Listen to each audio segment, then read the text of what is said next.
అమ్మ అంటే 12 ఏళ్ల వయసు అనేది నిజంగా సాధారణంగా ఏమీ తెలియదు. ఆ వయసులో మీరు తీసుకున్న ఒక నిర్ణయం నిజంగానే మీ జీవితాన్ని మార్చింది. అవును సార్. సో ఆ పరిస్థితులు ఏంటి అప్పుడు?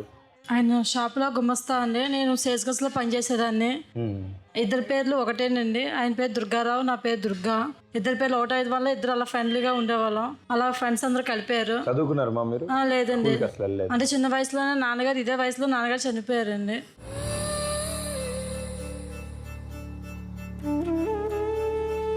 అప్పుడు అమ్మ ఇంకా మమ్మల్ని అప్పుడు చదువులేమి లేవండి. అమ్మ ఇంకా చదివించలేక పనులు పెట్టేసింది. చిన్నప్పుడు నాన్నగారు చనిపోయిన తర్వాత చిన్నపిల్లల్ని చూసుకునేలాగా నేను వాళ్ళ ఇంట్లో ఉండేది అనమాట. కొద్దిగా వచ్చిన తర్వాత షాప్లో పనిచేసేదానండి.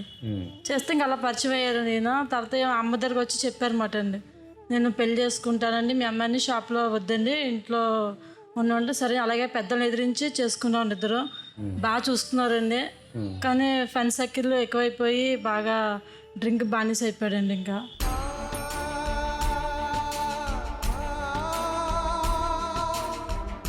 పాప పుట్టిన తర్వాత చాలా బాగా, అంటే నేను తండ్రి ప్రేమ పందుకున్న ప్రేమ నా బిడ్డ పొందుతుందేమో అనుకున్నానండి. కానీ అది కూడా సేమ్ నాలాగా పొందలేకపోయిందండి.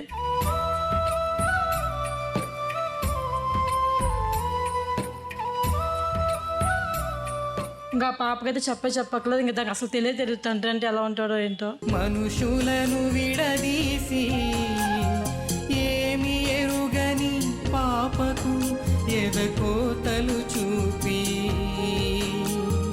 వేదనని ఎన్నాళ్ళు అవుతుందమ్మా జరిగి 8 నెలలు అయిందండి. సో ఎప్పటి నుంచి ఇలా మారడం జరిగాడు ఆయన? ఆయనండి పాప పుట్టిన తర్వాత ఒక 2 సంవత్సరాలు చాలా బాగున్నారండి. తర్వాత సంవత్సరంన్నరకి కొద్దిగా మార్పు వచ్చిందండి. చాలాసార్లు అడిగాను అనమాట, వద్దు నువ్వు తాగొద్దు, మనకి పాప పుట్టింది, మనం ప్రేమించి పెళ్లి చేస్తున్నాం, పెద్దోళ్ళు ఎదిరించేసుకున్నామని. ఆయన వినేవారు కాదండి. బాగా డబ్బులు ఉంటే ఇంకా తాగేదేమే అనమాట.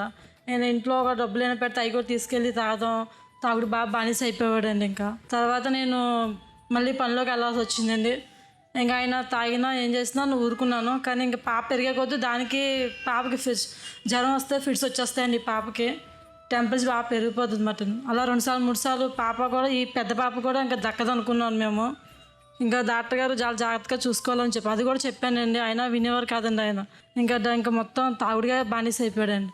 ఇంకా అలా పని చేసుకుని వచ్చి పాపను చదివిస్తూ నేను ఉండేను. తర్వాత ఒకరోజు మళ్ళీ పాప ప్రెగ్నెంట్ అయ్యానండి. నేను మళ్ళీ చెప్పానని ఆయన వినేవారు కాదండి. అసలు ఇంకా తాగుతూనే ఉండేవారండి. ఇంకా మీ వయసు ఎంత ఉంటుందమ్మా ఇప్పుడు? అప్పుడు నాది 12 ఏళ్ళు అంతా ఉంటుందండి. ఇప్పుడు ఎంత? ఇప్పుడు 30 అండి, 31. ఓకే. మీరు ఇప్పుడు చాలా విషయాలు అర్థమై ఉంటాయి మీకు లైఫ్లో. అర్థమైంది. అప్పుడు తీసుకున్న తప్పు నేనేమని ఇప్పుడు నాకు తెలుస్తుందండి. అదే అప్పుడు కానీ నేను అది చేసి ఉండిపోతే ఈరోజు నాకు కూడా నా బిడ్డకి తండ్రి ఉండేవాడు కదా అని ఒక బాధ.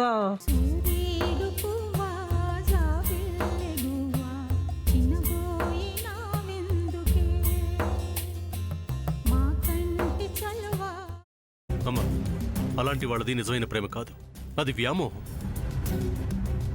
ఎగ్జాక్ట్లీ చిన్నత్త, నిజంగా ప్రేమించుకున్న వాళ్ళు అలా చేయరు.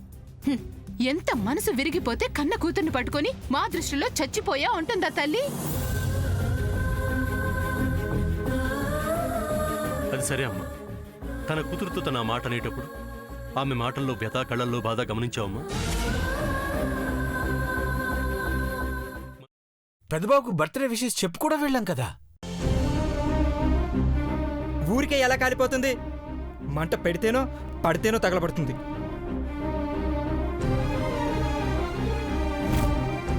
కరెక్ట్ చిన్నబాబు, నీకొచ్చినట్టే నాకు డౌట్ వచ్చింది. పార్వతే షర్టును తగలబెట్టిందనుకుంటా.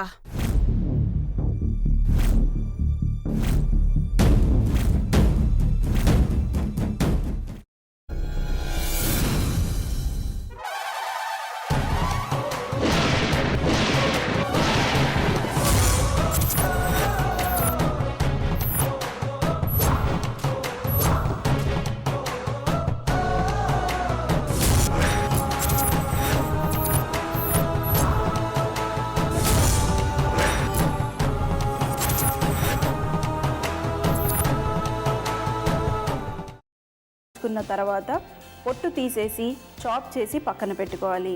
ఒక ప్యాన్లో కొద్దిగా నూనె వేడి చేసి అందులో ఆవాలు, మినప్పప్పు, శనగపప్పు, కరివేపాకు, సన్నగా తరిగి పెట్టుకున్న ఉల్లిపాయలు వేసుకుని 1 నిమిషం పాటు వేయించుకోవాలి. ఆ తర్వాత కాల్చి కట్ చేసి పెట్టుకున్న వంకాయని కూడా అందులో వేసుకుని బాగా మిక్స్ చేసి బౌల్లోకి ట్రాన్స్ఫర్ చేసుకుని అందులో తగినంత చిక్కటి పెరుగు లేదా పల్చటి పెరుగు వేసుకుని మిక్స్ చేసి అన్నంతో కానివ్వండి, చపాతీతో కానివ్వండి సర్వ్ చేసినా చాలా బాగుంటుంది.